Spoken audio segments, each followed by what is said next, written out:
మీరు ఎప్పుడైనా మీ చుట్టూ ఉన్న పరిస్థితులు నియంత్రణ తప్పిపోతున్నాయని అనిపించిందా? అది మీ పని స్థలంలోనైనా, కుటుంబంలోనైనా లేదా మీ మనసులోనైనా కావచ్చు. ఏదో తప్పు జరుగుతోందని మీకు తెలుసు. కానీ తిరిగి వెళ్లకుండా అదే దారిలో ముందుకు సాగుతారు. ఎప్పుడో మాయాజాలంలా మెరుగవుతుందని ఆశిస్తూ. కానీ లోపల లోతుగా అవి మెరుగవ్వవని మీకు తెలుసు. ఇదే పరిస్థితిలో యిర్మీయా కాలంలో యూదా ప్రజలు ఉన్నారు. దేవునికి వ్యతిరేకంగా వారు చేసిన తిరుగుబాటు విధ్వంసం అంచులకు తీసుకువచ్చింది. అయినప్పటికీ తిరిగి రావడాన్ని నిరాకరించారు. మన హృదయాలను కఠినంగా చేసుకుని పశ్చాత్తాపపడకుండా ఉంటే ఏమవుతుందో ఈ భాగం మనకు గుర్తు చేస్తుంది. కానీ ఇది ఒక చర్యకు పిలుపు కూడా. మన పాపం గురించి నిజాన్ని ఎదుర్కొని ఆలస్యమయ్యేలోపు దేవుని వైపు తిరిగి రావాలని పిలుపు.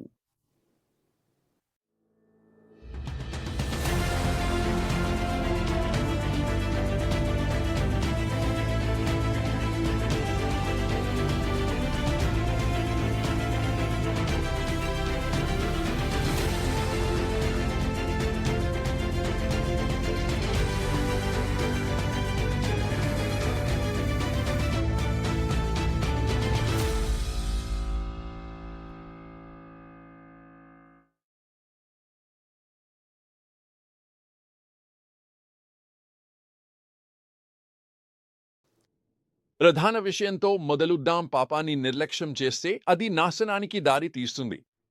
మనము పశ్చాత్తాపపడితే దేవుడు ఎప్పుడూ క్షమించడానికి సిద్ధంగా ఉంటాడు. యూదా కథ దేవుని హెచ్చరికలను నిర్లక్ష్యం చేసి తిరుగుబాటులో కొనసాగితే ఏమవుతుందో విషాదకర ఉదాహరణ. ఇదే కథ మన హృదయాలను పరిశీలించమని, నా జీవితంలో దేవుని వైపు తిరిగి రావడానికి నేను నిరాకరిస్తున్న ప్రాంతాలు ఉన్నాయా అని మనల్ని ప్రశ్నించమని సవాలు చేస్తుంది. ఈ భాగం యూదా అనుభవిస్తున్న బాధను స్పష్టంగా చూపిస్తుంది. యిర్మీయా తీవ్రమైన ఎండను వర్ణించాడు. అది భూమిని పగుళ్లతో పాడిచేసింది. ప్రజలు నిరాశలో ఉన్నారు. ప్రభువును సేవకులను నీటి కోసం పంపుతారు, బావులు ఖాళీగా ఉన్నాయి. రైతులు నిరాశతో ఉన్నారు, జంతువులు కూడా బాధపడుతున్నాయి. పొలంలో ఉన్న దుప్పి తన కొత్తగా పుట్టిన పిల్లను మేత లేక వదిలిపెడుతుంది. అడవి గాడిదలు నక్కలలా ఊపిరాడత తిప్పుకుంటున్నాయి. ఆహారం లేక కళ్లకు చూపు తగ్గిపోతుంది. ఇది పూర్తిగా విధ్వంసమైన దృశ్యం. ఎందుకు?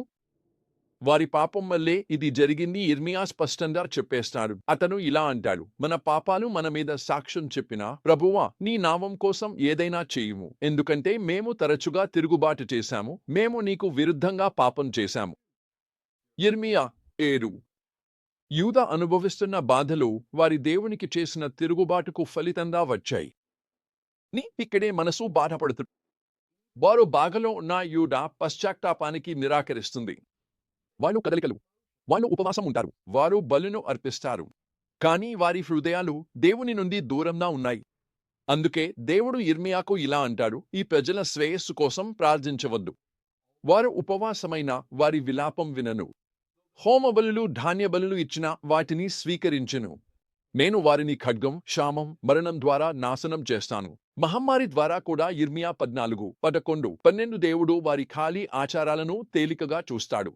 వారి హృదయాలు పశ్చాత్తాపపడలేదని ఆయనకు తెలుసు. అందుకే ఆయన తీర్పు రాబోతున్నాడు.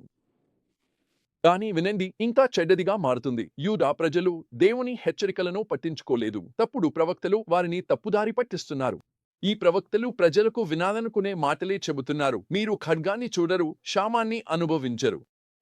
నేను మీకు శాంతిని ఇస్తాను. ఈ ప్రాంతంలో శాంతి ఉంటుంది. యిర్మీయా 14:13. ప్రవక్తలు అబద్ధాలు చెబుతున్నారని దేవుడు చెబుతున్నాడు. పంపలేదు. వారు తమ స్వంత మోసపూరిత భావనలతో మాట్లాడుతున్నారు. వారి అబద్ధాలు ప్రజలను దేవుని నుండి మరింత దూరంగా తీస్తున్నాయి. అందుకే దేవుడు ప్రకటిస్తున్నాడు, ఈ తప్పుడు ప్రవక్తలు తాము జరగవని చెప్పిన వాటి వల్లే ఖడ్గం, క్షామం వల్లే నశించిపోతారు. వారిని వినే ప్రజలు అదే విధమైన విధిని అనుభవిస్తారు. ఇది భయంకరమైన దృశ్యం. మనం దానిని గమనించాలి. నిజం, మనం యూదా ప్రజలతో అంత భిన్నంగా లేము. మనకు వినాలనిపించే మాటలు చెప్పే స్వరాలతో నిండిన ప్రపంచంలో జీవిస్తున్నా. సరైనదిగా ఉంటే చేయి, పాపం గురించి ఆలోచించాల్సిన అవసరం లేదు. దేవుడు నిన్ను సంతోషంగా. కానీ ఇవన్నీ అబద్ధాలే. మనం వీటిని వింటే అవి మనల్ని యూదా వెళ్ళిన దారిలోనే, అంటే వినాశన దారిలోకి తీసుకెళ్తాయి. అయితే ఈ సత్యాలను మనం ఈ రోజుల్లో ఎలా వర్తించుకోవచ్చు? దేవుని సత్యానికి మన హృదయాలను కఠినపరుచుకోవడంలో ఉన్న ప్రమాదాన్ని మనం చాలా సీరియస్గా తీసుకోవాలి. ఆయన హెచ్చరికలను ప్రతిసారి నిర్లక్ష్యం చేస్తే తిరిగి రాని స్థితికి మనం దగ్గర అవుతాం. రెండవది, మనం ఎవరి మాటలు వింటున్నామో జాగ్రత్తగా ఉండాలి. మనకు వినాలనిపించే మాటలు చెప్పే వారితోనే మనం చుట్టుముట్టుకున్నామా? లేదా ప్రేమతో దేవుని సత్యాన్ని చెప్పే వారితోనా? ఏది మనది? మనం దేవుని వాక్యాన్ని వినాలి. బైబిల్ మనలను పవిత్రతకు పిలుస్తుంది, పశ్చాత్తాపానికి పిలుస్తుంది. ఆ పిలుపుకు విరుద్ధంగా మాట్లాడే మాటలు వింటే మనం ప్రమాదంలో ఉంటాం. దేవుని వాక్యంలో బలంగా నిలబడాలి. అప్పుడు మాత్రమే మనం నిజాన్ని అబద్ధాల నుండి వేరు చేయగలం. చివరగా, దేవుడు ఎప్పుడూ క్షమించడానికి సిద్ధంగా ఉన్నారని మనం గుర్తుంచుకోవాలి.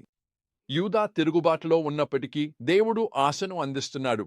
ఆయన చెబుతున్నాడు, నీవు పశ్చాత్తాపపడితే నేను నిన్ను పునరుద్ధరించుతాను. యిర్మీయా గ్రంథం 15:19. దేవుని కోరిక మనల్ని నాశనం చేయడం కాదు, మనల్ని పునరుద్ధరించడం. పునరుద్ధరణ పశ్చాత్తాపంతో మొదలవుతుంది. మన పాపాన్ని వదిలిపెట్టి దేవుని వైపు తిరిగేందుకు మనం సిద్ధంగా ఉండాలి. మనము అలా చేసినప్పుడు ఆయన మనలను క్షమించి పునరుద్ధరించడానికి హామీ ఇస్తాడు. యూదా కథ మన హృదయాలను పరిశీలించడానికి, పాపాన్ని వదిలిపెట్టి దేవుని వైపు తిరగడానికి పిలుపు. ఎందుకంటే పాపం నాశనానికి దారి తీస్తుంది, కానీ పశ్చాత్తాపం జీవానికి దారి తీస్తుంది. మనం యూదా లాగా మన హృదయాలను కఠినపరచకూడదు. మనము త్వరగా పశ్చాత్తాపపడదాం. త్వరగా దేవుని వైపు తిరిగి ఆయన క్షమను మరియు పునరుద్ధరణను త్వరగా స్వీకరిద్దాం.